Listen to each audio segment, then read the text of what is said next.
ನಾನು ತಿಪಟೂರಿನಿಂದ Shubha Vishwakarma, Bhaskar YouTube channel ವರದಿಗಾರ್ತಿ.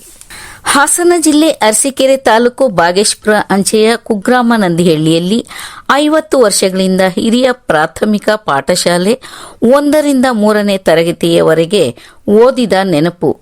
ಈಗ ನಾವು ವಾಸವಾಗಿದ್ದ ಮನೆ ನೆಲಸಮವಾಗಿದ್ದು ಅಲ್ಲಿನ ಶಾಲೆ ಆಡು ಕುರಿಗಳ ಕೊಟ್ಟಿಗೆಯಾಗಿದೆ. ಈಗ ನೂತನ ಸರ್ಕಾರಿ ಶಾಲೆ ಅಂಗನವಾಡಿ ಪ್ರಾರಂಭಗೊಂಡಿದೆ. ಅದನ್ನು ನೋಡಿದ ನನಗೆ ಬಹಳ ಸಂತೋಷವಾಯಿತು. ಈಗ ಬಿಸಿಯೂಟ, ಶುದ್ಧ ಕುಡಿಯುವ ನೀರಿನ ಘಟಕ, ಅತ್ಯುತ್ತಮ ಶಿಕ್ಷಕರು ಕರ್ತವ್ಯ ನಿರ್ವಹಿಸುತ್ತಿದ್ದಾರೆ. ಊರ ಮುಂದಿನ ಹನುಮಂತನ ಗುಡಿಯೊಂದು ಅಭಿವೃದ್ಧಿಯಾಗಿ ಎದ್ದು ಕಾಣುತ್ತಿದೆ.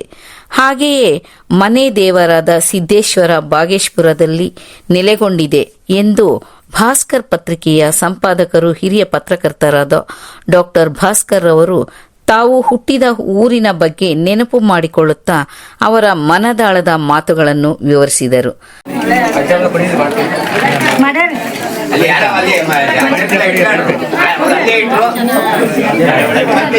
ಹಣ್ಣು ಹೆಚ್ಚಾಕಿ ಒಂದು ಸ್ವಲ್ಪ ಸಕ್ಕರೆ ಹಾಕಿಬಿಟ್ಟು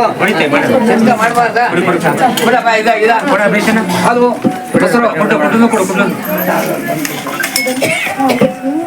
ಎಣ್ಣೆ ತಂದಿದ್ದೀರಾ ಪಂಚಾಮೃತಕ್ಕೆ? ಚಕ್ರ ಚಿಕ್ಕಪ್ಪ ಹಾಲು ಮೊಸರು ಆಗ್ಲೇ ಕೊಟ್ಟು ನೋಡ್ರಿ, ಅದೇ ಆಗುತ್ತಲ್ಲ. ಎಳ್ನೀರು ಇಲ್ಲ ಇಲ್ಲ ಹಾಲು ಮೊಸರು ಕೊಟ್ಟಿದ್ದೀನಿ. ಇನ್ನೊಂದು ಸ್ವಲ್ಪ ತಲ್ಲ ತರ್ತೀನಿ. ಅಮ್ಮ ಹಾಲಲ್ಲಿ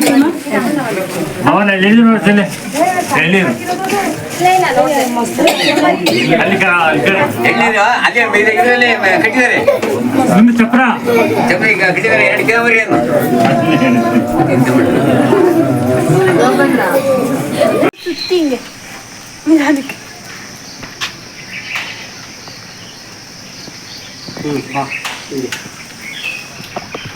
ಅಂಗನವಾಡಿ ಇದು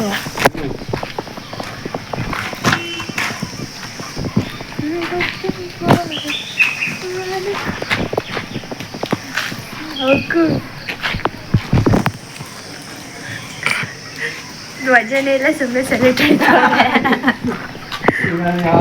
ಅಧ್ಯಕ್ಷರೇ, ಕರ್ನಾಟಕ ಸ್ಟೇಟ್ ವಿಲ್ಲರ್ ಕಾರ್ಪೊರೇಷನ್ ಲಿಮಿಟೆಡ್ ಸಾರ್ವಜನಿಕ ಜವಾಬ್ದಾರಿ NSC ಯೋಜನೆಯಡಿ ಹಾಸನ ಜಿಲ್ಲೆ ಅರಸೀಕೆರೆ ತಾಲೂಕು ನಂದಿಹಳ್ಳಿ ಗ್ರಾಮದ ಸರ್ಕಾರಿ ಹಿರಿಯ ಪ್ರಾಥಮಿಕ ಶಾಲೆ ಶುದ್ಧ ಕುಡಿಯುವ ನೀರಿನ ಘಟಕ ನಿರ್ಮಾಣ.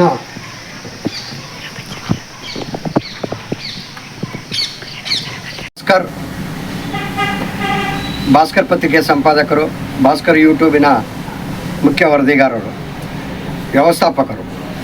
ನನ್ನ ಹುಟ್ಟೂರಿನ ಸವಿನ ನೆನಪನ್ನು ನಮ್ಮ ಸ್ನೇಹಿತರಾದ ಮಂಜುನಾಥ್ ಅವರ ಜೊತೆ ಹಂಚಿಕೊಳ್ಳುತ್ತಿದ್ದೇನೆ. ನಾನು ಹುಟ್ಟಿದ್ದು ಹಾಸನ ಜಿಲ್ಲೆ ಅರಸೀಕೆರೆ ತಾಲೂಕು ಬಾಗೇಶ್ಪುರ ಹೋಬಳಿ ನಂದಿಹಳ್ಳಿ ಕುಗ್ರಾಮದಲ್ಲಿ 1ರಿಂದ 5ನೇ ತರಗತಿಯವರೆಗೆ 50 ವರ್ಷಗಳ ಹಿಂದೆ ಓದಿದ ನೆನಪನ್ನು ನಾನು ಈಗ ನಮ್ಮ ಊರಿಗೆ ಹೋದಾಗ ನೆನಪುಗಳು ಬಂದಿದ್ದವು. ನಾನು ಓದಿದ್ದು ಕುಗ್ರಾಮ ನಂದಿಹಳ್ಳಿ ಕೂಲಿ ಮಠದಲ್ಲಿ.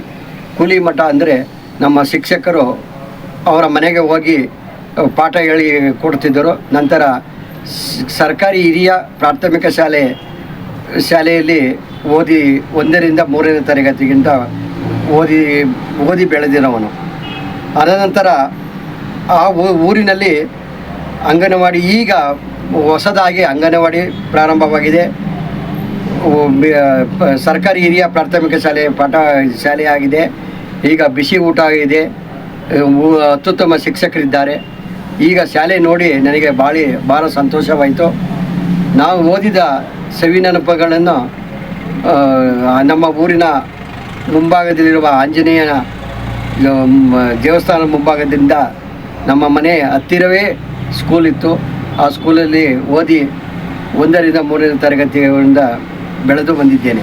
ನಂತರ ನಮ್ಮ ತಂದೆ ಸರ್ಕಾರಿ ನೌಕರರ ಮೇಲೆ ಮೈಸೂರು ಜಿಲ್ಲೆ KR ನಗರ ತಾಲೂಕಿಗೆ ಹೋಗಿ ಅಲ್ಲಿ 4ರಿಂದ SLC ಅವರೆಗೆ ಆಂಜನೇಯ ಬ್ಲ್ಯಾಕ್ KR ನಗರದಲ್ಲಿ ಓದಿ ಜೂನಿಯರ್ ಹೈಸ್ಕೂಲಿಗೆ ಸರ್ಕಾರಿ ಪದವಿ ಪೂರ್ವ ಕಾಲೇಜ್, ಜೂನಿಯರ್ ಕಾಲೇಜ್ KR ನಗರ ಅಲ್ಲಿ ಮುಗಿಸಿಕೊಂಡು ಅಲ್ಲಿ ಪತ್ರಿಕೋದ್ಯಮನ ಪ್ರಾರಂಭಿಸಿದ್ದು. ಪತ್ರಿಕೋದ್ಯಮ ಪ್ರಾರಂಭವಾಗಿದ್ದು KR ನಗರದಲ್ಲಿ. ನಾನು KR ನಗರದ ಜೀವನದಲ್ಲಿ ಪತ್ರಿಕೆಯನ್ನು ಹಂಚಿಕೊಂಡು ಶಾಲಾ ಕಾಲೇಜುಗಳಿಗೆ ಹೋಗ್ತಿದ್ದೆ. ಅಂತರ ಪತ್ರಿಕೆಯ ವರದಿಗಾರನಾಗಿ ಕೆಲಸ ಮಾಡಿದೆ. ಹಾಗೆ ಎಡತೊರೆ ಪತ್ರಿಕೆಯ ಉಪಸಂಪಾದಕನಾಗಿ ಕೆಲಸ ಮಾಡಿದೆ. ಹಾಗೆ ಆಂದೋಲನ, ಮೈಸೂರು ಮಿತ್ರ, ಪ್ರಜಾನುಡಿ ಪತ್ರಿಕೆಗಳಲ್ಲಿ ಕೆಲಸ ಮಾಡಿದೆ. ನಂತರ ಸಾಲಿಗ್ರಾಮಕ್ಕೆ ವರ್ಗವಾಗಿ ಸಾಲಿಗ್ರಾಮದಲ್ಲಿ ಭಾಸ್ಕರ್ ಪತ್ರಿಕೆಯ ದಿನಪತ್ರಿಕೆಯನ್ನು ಪ್ರಾರಂಭಿಸಿ ಭಾಸ್ಕರ್ ಪತ್ರಿಕೆಯ ಮತ್ತು ಅಲ್ಲಿಂದ ಪ್ರಾರಂಭಗೊಂಡು 25 ವರ್ಷಗಳಿಂದಲೂ ಶ್ರೀ ಆದಿ ಅರೇಮಾದಿನಹಳ್ಳಿ ಶಿವಸುಜ್ಞಾನಮೂರ್ತಿ ಸ್ವಾಮೀಜಿಯವರ ಆಶೀರ್ವಾದದೊಂದಿಗೆ ಈ ಪತ್ರಿಕೆ ಬೆಳೆದು ಬಂತು. ಓದುವವರು ಹಾಗೂ ಜಾಹೀರಾತುಗಳು ನನಗೆ ಪ್ರೋತ್ಸಾಹ ನೀಡಿ ಎಲ್ಲ ರಾಜಕೀಯ ಮುಖಂಡರುಗಳು ಪತ್ರಿಕೆಯನ್ನು ಬೆಳೆಸಿದರು. ನಮ್ಮ ಸಮಾಜ, ವಿಶ್ವಕರ್ಮ ಸಮಾಜವು ನನ್ನ ಬೆನ್ನೆಲುಬಾಗಿ ನಿಂತಿತ್ತು. ಇವತ್ತಿಗೆ ಈ ಮಟ್ಟಕ್ಕೆ ಇವತ್ತು ಟಿಪ್ಟೂರಿಗೆ ಬಂದು ಟಿಪ್ಟೂರಿನಲ್ಲಿ ಕಲ್ಪತರು ನಾಡಿನ ಹಾಸನ ಸರ್ಕಲ್ ಇಂಜಿನಿಯರ್ ಕಾಲೇಜ್ ಎದುರುಗಡೆ ನಂದಿನಿ ಡೈರಿಯನ್ನು ಪ್ರಾರಂಭಿಸಿ ಆ ಪ್ರಾರಂಭದಿಂದಲೂ ನಂದಿನಿ ಡೈರಿ ಹಾಗೂ ಭಾಸ್ಕರ್ ಪತ್ರಿಕೆ, ಭಾಸ್ಕರ್ ಯೂಟ್ಯೂಬನ್ನು ಪ್ರಾರಂಭಿಸಿ ಈಗ ಕಲ್ಪತರು ನಾಡಿನ ಜನತೆಯಲ್ಲಿ ನಮ್ಮ ಭಾಸ್ಕರ್ ಯೂಟ್ಯೂಬ್ನ ಸಂಚಿಕೆಯನ್ನು ಪ್ರಾರಂಭಿಸಿದ್ದೇವೆ. ಈಗ ನನಗೆ ಮಂಜುನಾಥ್, ಧರಣೇಶ್, ಸರ್ವೇಶ್, ರಾಜು, ಕರ್ನಾಟಕ ಸಂಪಾದಕರು ಮತ್ತು ವರದಿಗಾರರ ಸಂಘ ಸಂಪೂರ್ಣ ನಮಗೆ ಬೆಂಬಲ ನೀಡುತ್ತಿದೆ. ಇದು 5 ವರ್ಷಗಳಿಂದಲೂ ಕರ್ನಾಟಕ ಸಂಪಾದಕರ ಸಂಘವನ್ನು ರಚಿಸಿಕೊಂಡು ಈಗ 4ನೇ ವರ್ಷಕ್ಕೆ ಕಾಲಿಡುತ್ತಿದ್ದೆ.